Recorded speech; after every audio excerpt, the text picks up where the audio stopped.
All right. Well, hey guys, what's going on? This is another AP Sports video. I know I've got the different setup and everything. I got a new laptop, so I'm gonna be able to film a lot more often. Hopefully, a lot more places. Do some more editing, different places. But I'll go ahead and get right to sort of the meat of this video. I'm gonna try and get it out as quickly as possible. If there's some cuts kind of intermittently throughout it, sorry. I want to make sure I get all my information right. So I've got stuff pulled up on my computer to my left. So if I'm looking over, that's what I'm looking at. But I think I'm going to kind of structure this video. So first off, it was just reported that Russell Westbrook is out of Houston now. He got traded to Washington for John Wall and a first-round pick. And so kind of that's going to be the crux of this video. I'm first going to go over the Rockets side of this trade where I think they won, lost, how this sort of impacts their team. Then Wizards, go over their team and their sort of weird future. And then, of course, I'll start to look into how, I guess, just a conclusion sort of thing. And so to start off, I did say we were going to talk about the Rockets. So this last season, the Rockets, I would say underperformed in the bubble for sure. They had a stretch of games during the regular season where it looked like they could have been finals contenders. They beat the Lakers and the Bucks, I'm pretty sure. It's a really tough stretch. They beat both teams, and then they lost like 3 or 4, maybe even 5 straight games against sub 500 teams with that small ball lineup. And so this year, obviously, new GM. They fired Daryl Morey.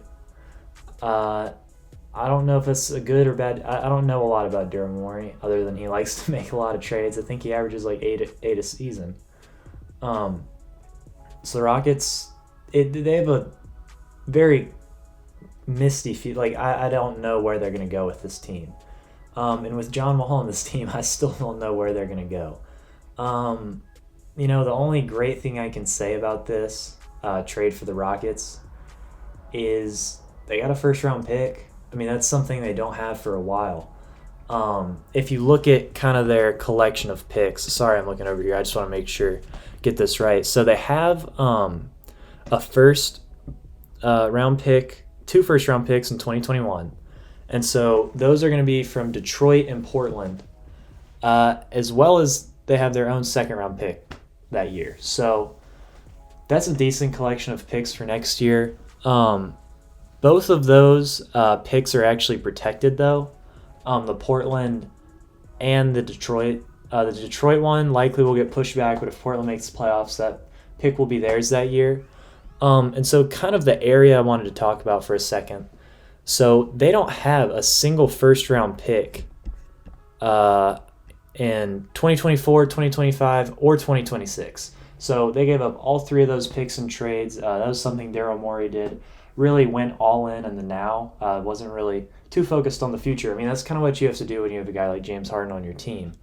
And so I guess getting this future first-round pick kind of within that sort of range, depending on when it gets past that protection limit.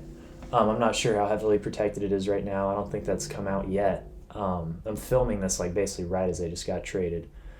So it's obviously tough for me to really justify this for either team. I mean, the only thing you could say with John Wall is it's cool he's playing with DeMarcus Cousins again. They both played at Kentucky together. But if you look at the construction of this Houston Rockets team, I actually do think it's built for a guy like John Wall, but I also thought it was built for a guy like Russell Westbrook. These are 2 players that are really similar. Although Russell Westbrook, I would say, is a little bit healthier. John Wall's obviously coming off of a torn Achilles. You don't really know how he's going to look. One thing you do know is that he's going to give his all. I think he was a guy kind of like Russell Westbrook that would try his hardest always, try and win. It really sucks that he tore his Achilles, but that kind of happens. He was better defensively than Russell Westbrook, I will say. I don't know if he's going to have lost a step or not, but one thing that I don't think John Wall will lose at all is his vision. His vision, personally, I thought was great. I don't think John Wall necessarily played with a fantastic center. I mean, Gortat was, I would say, basically made relevant because of John Wall. John Wall did an incredible job with him on the pick and roll, and I really think that's something that potentially DeMarcus Cousins, but definitely Christian Wood could succeed in. I think he's a really good roller. I would say DeMarcus Cousins is more of a fade guy at this point in his career. He's getting a little older. Obviously, the injuries and the torn Achilles, of course, with him as well. it's tough for the Rockets though having a max guy that just came off a torn Achilles. But at the end of the day, I mean, they traded a max guy for this max guy. It's just it's like, would you rather have Westbrook on this team? I mean, it seems to me like potentially the attitude of the new GM. I'll tell you his name really fast. It is Raphael Stone. I don't know anything about him, but he said that the Rockets are still all in this year. I guess maybe there's like a rift between him and Westbrook. Maybe they were more with Morey. I mean, there've been a lot of rumors swirling around about whether or not they dislike Daryl Morey. That is Harden and Westbrook. I mean, the Harden and Westbrook experiment didn't pan out necessarily in that first season, but I do think it's a little premature to blow it up, especially after Russell Westbrook playing so poorly in the playoffs. I feel like maybe you could have gotten his trade stock a little bit higher midway through the season. But maybe they know something that everybody else doesn't know about John Wall, and that he actually, maybe John Wall's stock could have gone up.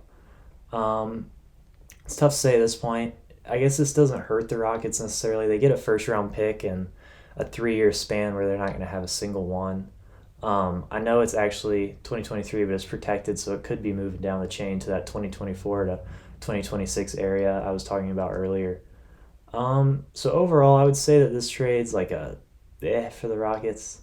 It's really hard to tell, especially with James Harden potentially being on the trading block.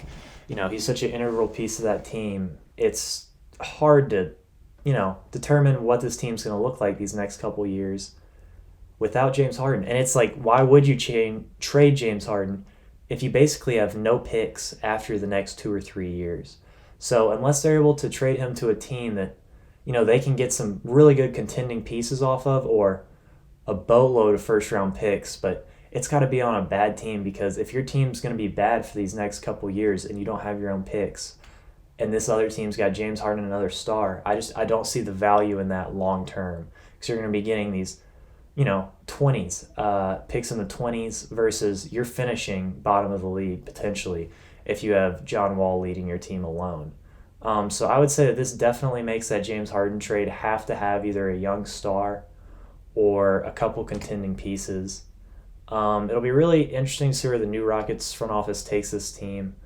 It seems to me like, right out of the gate, that trade, they mean business, and they kind of want to reshape the Rockets in their own way. The Rockets also got a new coach. They don't have D'Antoni anymore. So it's definitely going to be weird. I'm going to see if there's anything else I could bring up really fast, but I don't know. Steven Silas is their new coach. Pretty sure he was the Mavericks assistant.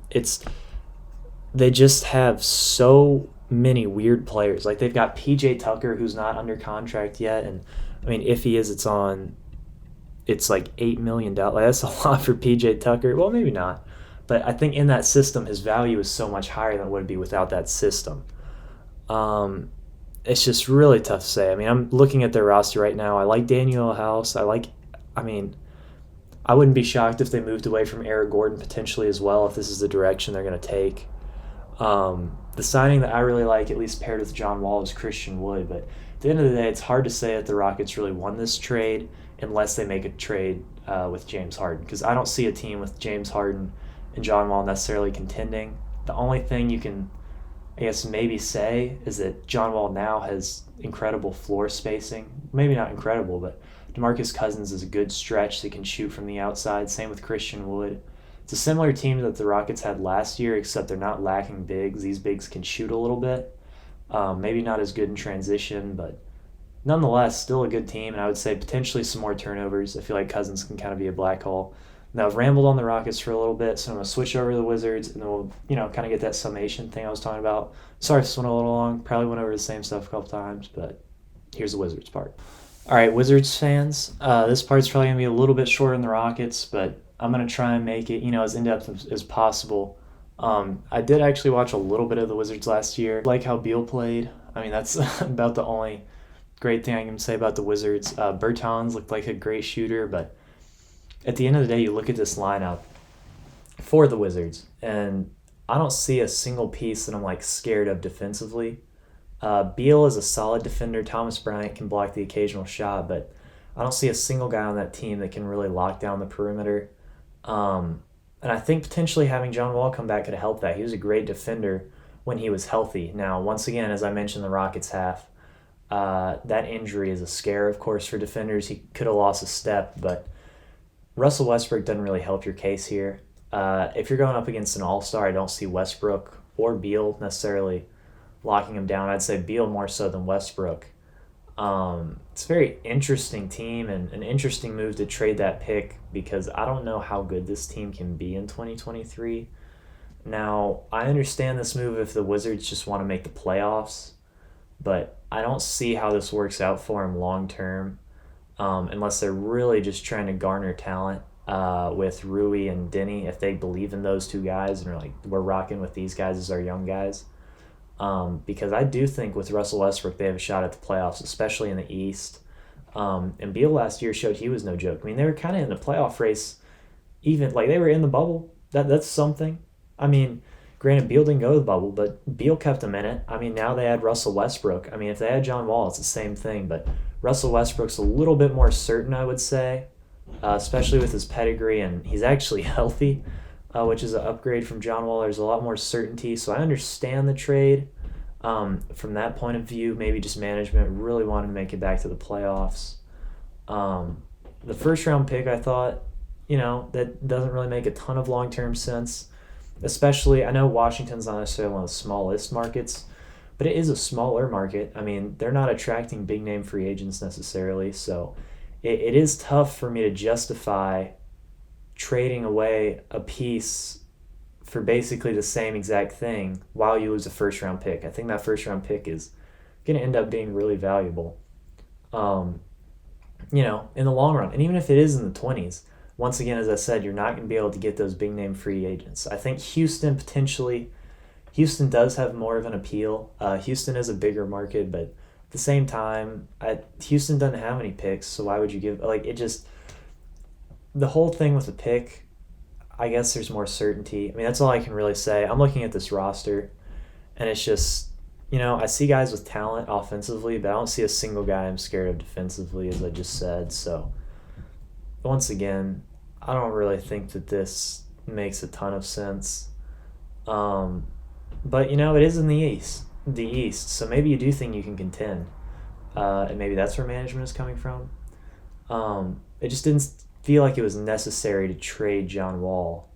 I realized they got back an all-star player, but at the end of the day, I mean, you could have just eaten, John Wall's contract and gotten good picks, or traded him away potentially with, I don't know. It's tough to say because John Wall's his value is really unknown, and Russell Westbrook's value is so low right now that I really do think Russell Westbrook's going to be good, but I don't think he's going to be great to the point where the Wizards are contenders. And at the end of the day, that's what a team wants to do, is contend. I realize Bradley Beal's there with him. That is two all-star guys, I would say, in that backcourt, but the lack of defense is not going to help these guys at all. Drafting Denny is, it's cool and all, but he's not going to change this team drastically. He's not a massive ceiling guy. But sort of in conclusions, I would say the Rockets, I guess. I don't know if I necessarily even want to say there's a winner of this trade until I see what happens with James Harden.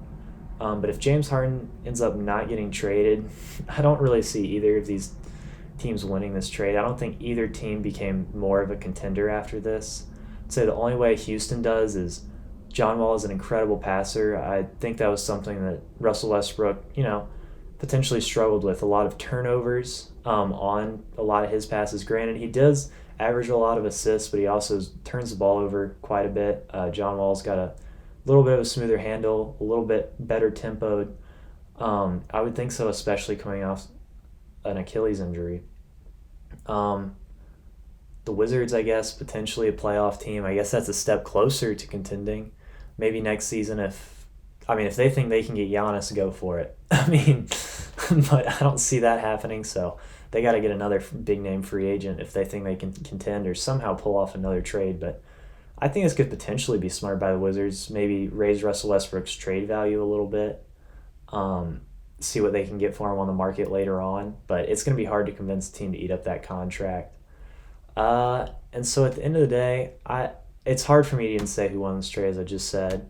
I'm really interested to see what happens with James Harden, whether he sticks with his team, how he feels about management. He's had all these cryptic like Instagram posts, like the cap, the no cap. Like it's at the end of the day, it's the end of the day. There's nothing else you can do about it. Whatever happens, happens. And time's gonna be the only thing that can really tell us who's the winner of this trade. Now, if Houston blows it up, I think Houston won this trade. I don't necessarily think John Wall is going to be able to carry a team to the playoffs or really contention at all like Russell Westbrook could.